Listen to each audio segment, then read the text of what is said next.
Welcome to Ukrainian Connections. My name is Cathy Harris, Katrusha Harris, and Ukrainian Connections is a show about Ukrainian culture, arts, history. We share things about people living in Thunder Bay, Ontario, Canada, Northwestern Ontario, things about our Ukrainian lives, and we want to share them with you. And today we have a special guest. We've been invited into the home of Anita. Anita, can you tell me your full name, please? My name is Anita Mizika, or Mizook.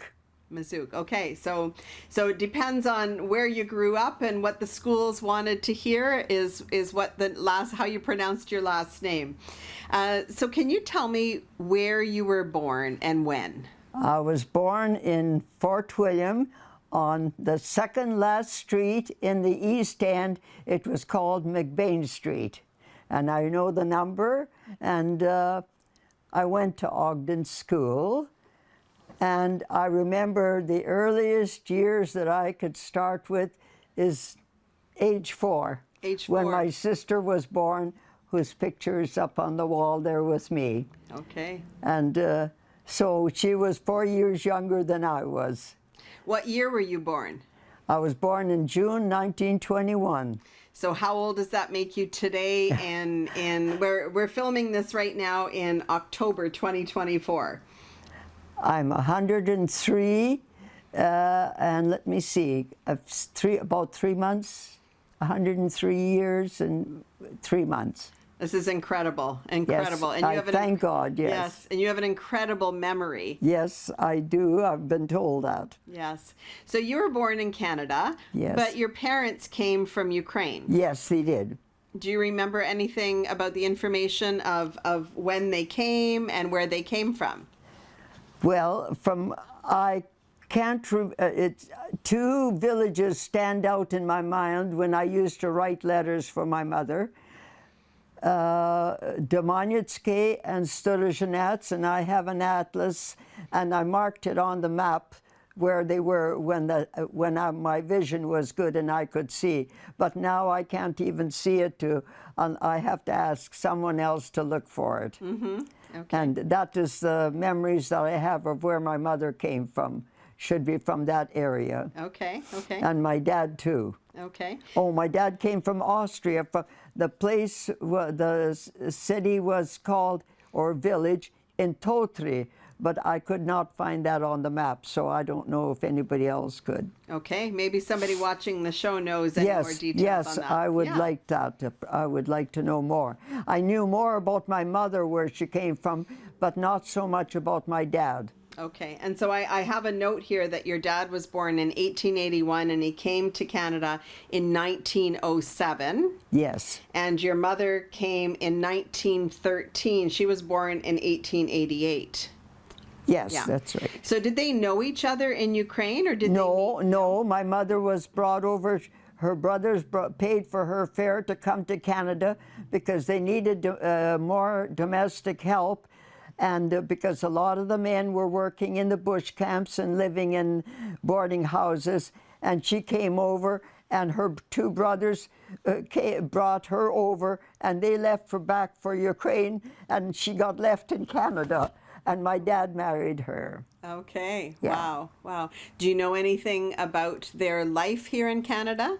Well, they lived in the East End, and I remember how things have changed over the years because I have many pictures, and I still remember about how they dug where the Cherry Park is now. That used to be a place of.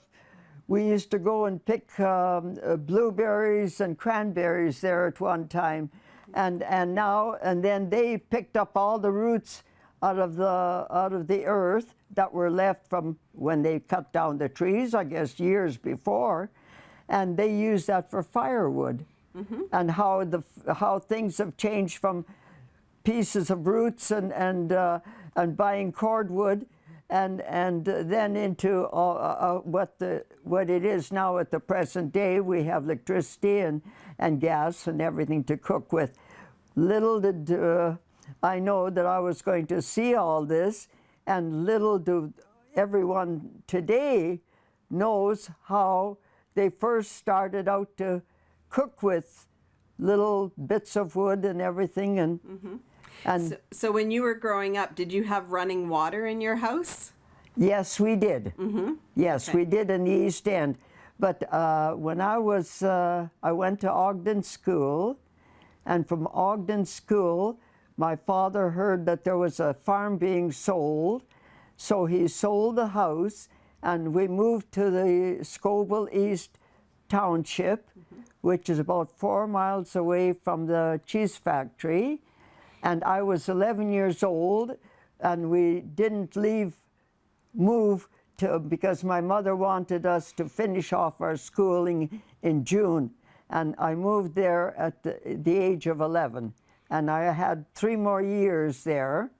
And I graduated from there and came into the city to get a job, just like a lot of us did from the country. So you would have been 14 years old when you moved into the city, or Yes, around that? shortly after that, I got a job looking after a little girl for a nurse, and then I went into to be a mother's helper or in a home for 2.5 years, and I met my husband, and we went together for or courtship or whatever you call it, and for 2.5 years, and we got married, and the war had broke out, and he was called into the service, and he had to be report on January. We got married August 1940, and he was called in and had to report January the 6th of 1941.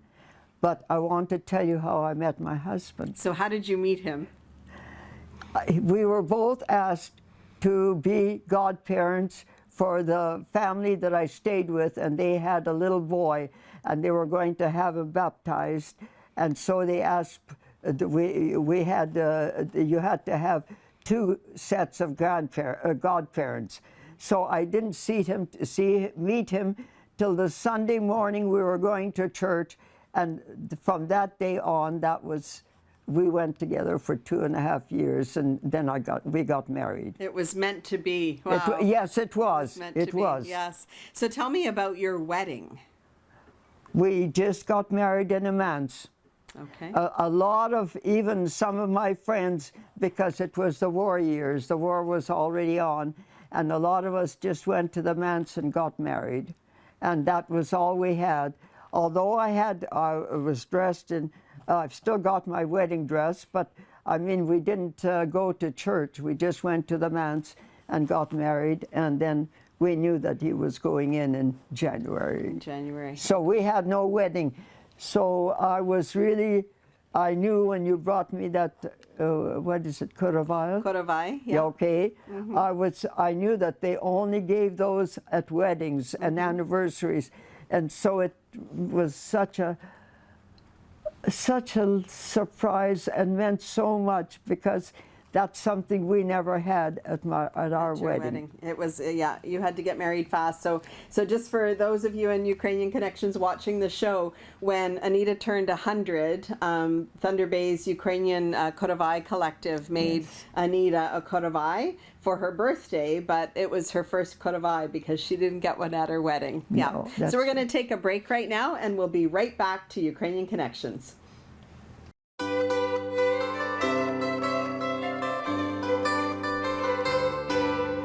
Welcome back to Ukrainian Connections, and we're interviewing 103-year-old or 103-year young Anita. Oh.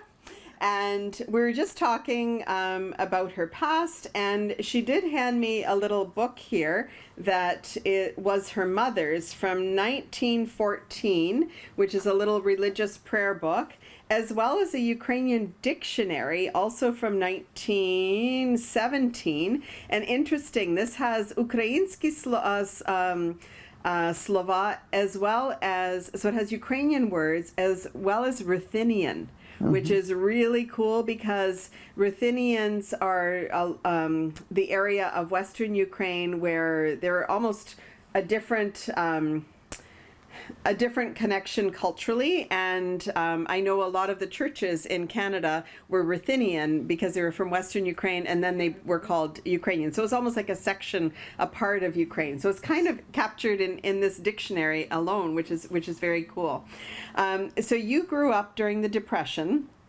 So you grew up to appreciate Everything. everything. Yes. I learned so much being on the farm, and how, because we had no horse or no equipment to plow or anything. I can still see my dad when we planted all those potatoes, and we all had to hoe them. There was four other siblings beside myself, and so we had to hill all those potatoes, and my mother grew a beautiful lot of strawberries, and they sold them. That was the way that they made their livelihood, and bought the food that they needed for the house that they couldn't, because we had our own chickens and pigs and that on the farm, and a cow, so we had milk. But my dad had no horse or anything, and my dad used a scythe to cut all the wheat down the hay, and I still have, my dad still kept and my brother kept the scythe in here. Mm-hmm. We still have it, and we also have a sickle. I don't know. Do you know what is? I know, but some of the people watching this might have to look up what a scythe is. And yeah, they don't know. I was telling Leah that about the scythe, because I said I'm sure that no one knows about it. Yes. And okay. So one of the things you were going to tell me too. You have had two children. Yes. Can you tell me what their names? Yes. Judy was born the year that we moved into this house, or my mother moved and Dad into this house when they built this.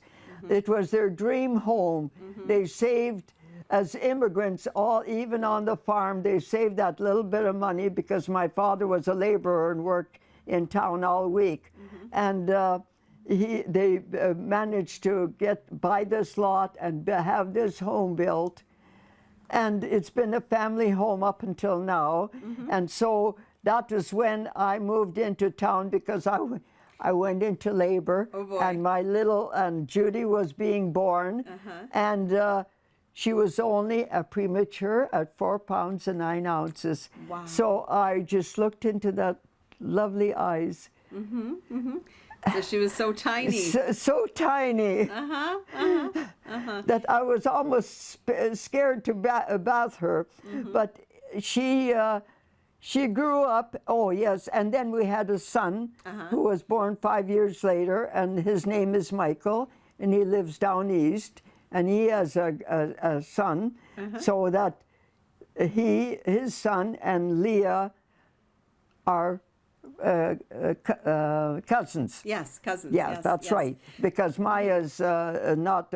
She's a great granddaughter. Great granddaughter. So no, yeah. He's my grandson. Mm-hmm. His son Peter and Maya and Leah. Mm-hmm. And Maya is a great granddaughter.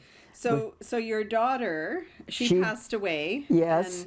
And she graduated as a nurse. As a nurse. Now, yes. Her granddaughter, she never got to meet? Is that? No, she never got to meet her. But there is a picture of her granddaughter up here, and her granddaughter is Maya, and Maya became a nurse, just like her grandmother. Yes, your daughter, which is beautiful. Yes. Now, when you have talked about Ukrainian culture and that, you've told me in the past about this beautiful sash, but can you tell everybody in Ukrainian Connections about where this came from and the story of this sash? This is my mother's. She called it a poyas. Is that right? That's right. And you call it a sash. Well, in English, it's a sash. Okay, it's a poyas. Okay. So my mother came to Canada with that. That sash, that poyas, must be over 100 years old. Well, yeah. Because she you're came, over 100 years old, of course. yes. But that sash must have been made before my mother was born, even at 1888. 1888, yes. So who would have to think that it lasted? Look at all, just as I've had it hanging up. So I've kept it all along to show the family. And your family is actually from the Bukovina region, or you have family there. Yes. And somebody recently had gone to Ukraine and brought you this. This is my great niece from Calgary. She went before COVID, and she came back. She went on an 11-day trip, and she was in the village. I have pictures. She made me a beautiful album with all of her whole trip, and sitting with all our cousins around the table at dinner. She went there for the whole day, and then they took her back to wherever all the group was staying in the hotel or whatever. And they gave her a beautiful trip through all the universities and everything down there. And then she came back and wanted to, gave this to me, and she took a picture of me and put it in the album. That's beautiful. Yes, it is where it came from there. Now, apparently this is special, too, to you. Yes, this is because it's something my mother and I remember as a child, that my mother always covered her Easter basket, all the food, with this cover. It had to be on there. Yes. Do you know if she embroidered it, or did somebody else? I think maybe her cousin embroidered it from the Ukraine. But she came to Canada and was married to my mother's cousin. So that's where it came from. That's very beautiful. And the other one that you brought in, Leah, yes, that's the Ukrainian trezub. And where did you get that from? Oh, my neighbor gave it to me. My Ukrainian neighbor gave it to me. Nice, nice. She wanted to give me something, so she gave me that. And if you're not Ukrainian, you may not know that the trezub in translation means 3 teeth, and it is the symbol of Ukraine. Yes. Yes, okay. So we're going to be taking a quick break, and we'll be right back.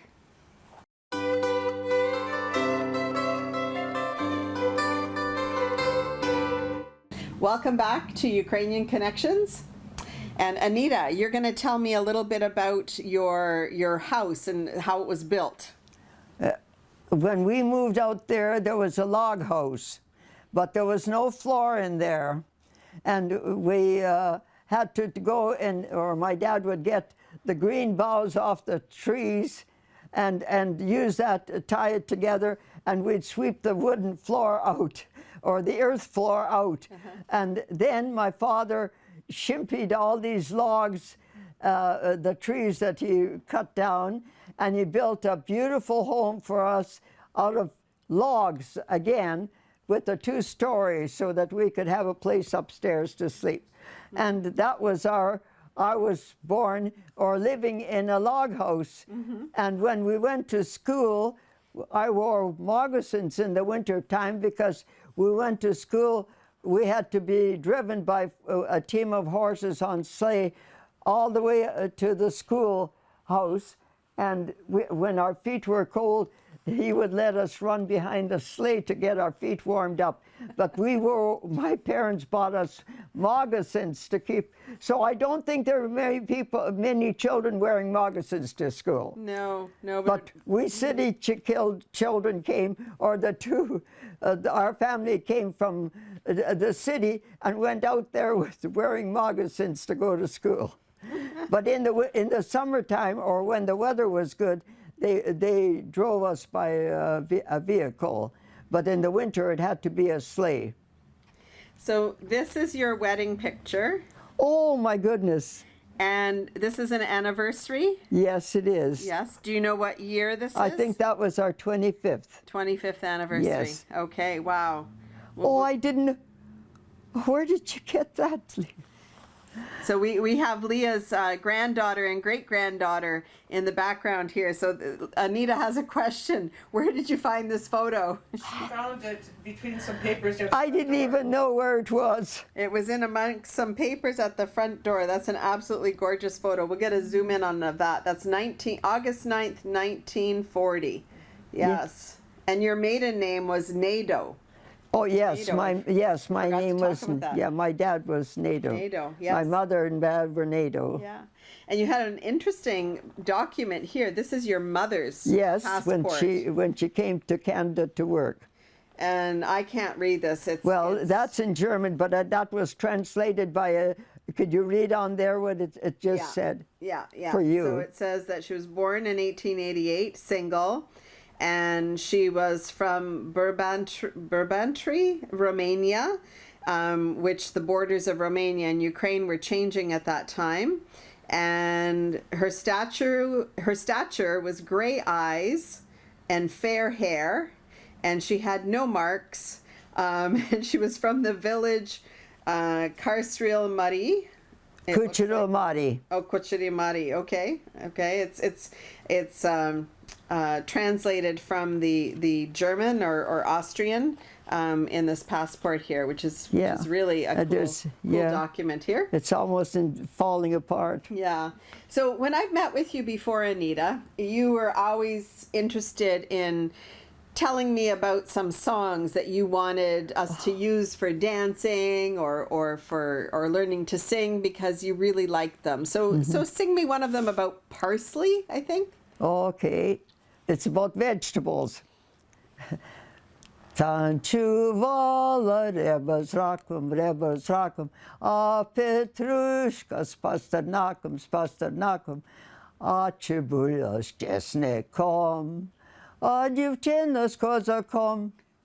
So, in brief translation, she's singing about parsley, garlic, and onions, and about the beautiful girl, and maybe a Cossack will come by and meet her. So, Ukrainians and their vegetables, it's true love for sure. Yes, it is. Yes, and I love vegetables. Yes. Did you have another song that you really liked? Even if you don't know the words, we could hum the tune. Let me see. The one that Chadiuni Ochi, but I only know the few. That's okay. The first verse. Go for it. Sing it for I don't us. think I could sing the first verse, only a line. Okay. Yeah. Chadiuni Ochi, Vemoyi Odenoki.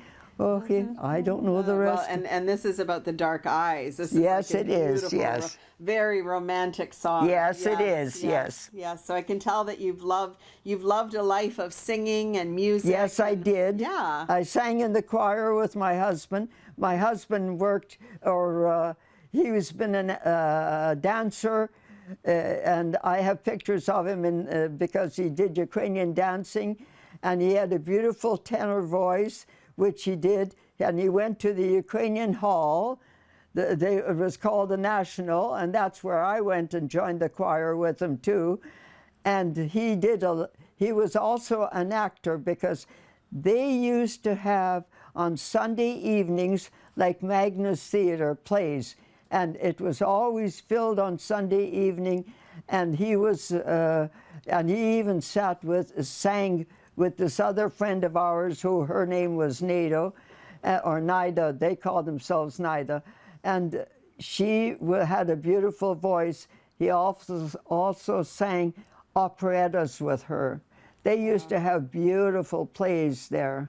Wow. And you would just like you were going to a Magnus Theater or a concert on a Sunday evening.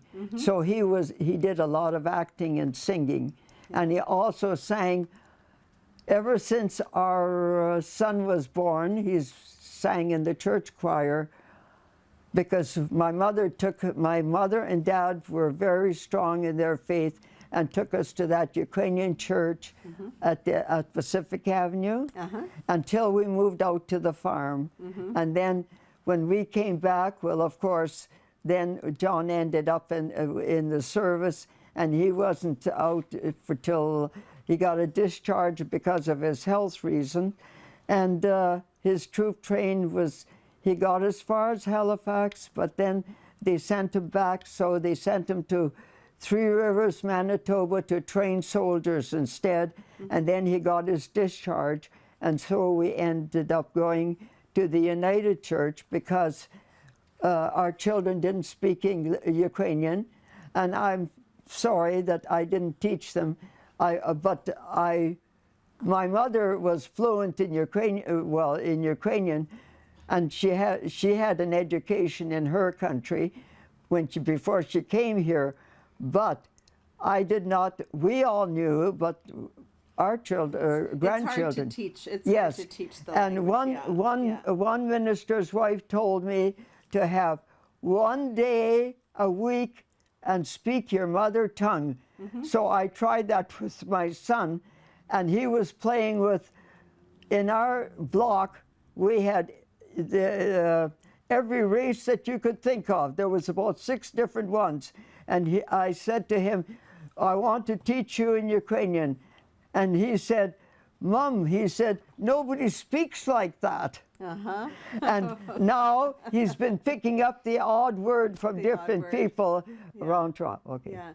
So I want to know if you have a secret to living a long life.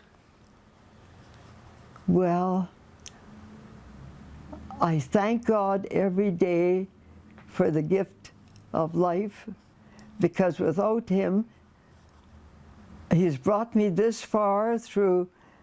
There were a lot of thorns along the way, but at last it comes to the top of the sweet-smelling rose.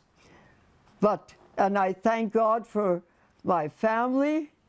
My grandchildren have been so, and all my family and my dear friends that I've met along life's journey, and my neighbors, and all the phone calls that I've been getting from east to west and north to south, and they keep in touch with me. Right. So I have so much to be grateful and thankful for. Now, I do understand that one thing that you have always liked to do is keep busy and garden. I love gardening, and I miss taking the weeds out of the garden. I haven't been able to do anything since COVID, and I've got some beautiful pictures of the beautiful flowers that I grew in my garden, that my neighbor, every time a flower bloomed, she would come in, which I didn't know. She was taking pictures of them, and she made me an album of all the flowers in my backyard. So for our viewers, I think having faith and family and friends and neighbors and growing things, something that you can grow, whether it's I love to see things growing, and I love to see children growing. Oh yes, and I did do a lot of teaching with children. I did want to be a teacher, but of course my parents didn't have the means to send me to school, so I only had just up to the age of 14. But you've taught us many things along the way, so that's just as good. Thank you. Yes. So thank you so much, Anita, for sharing your story with us today.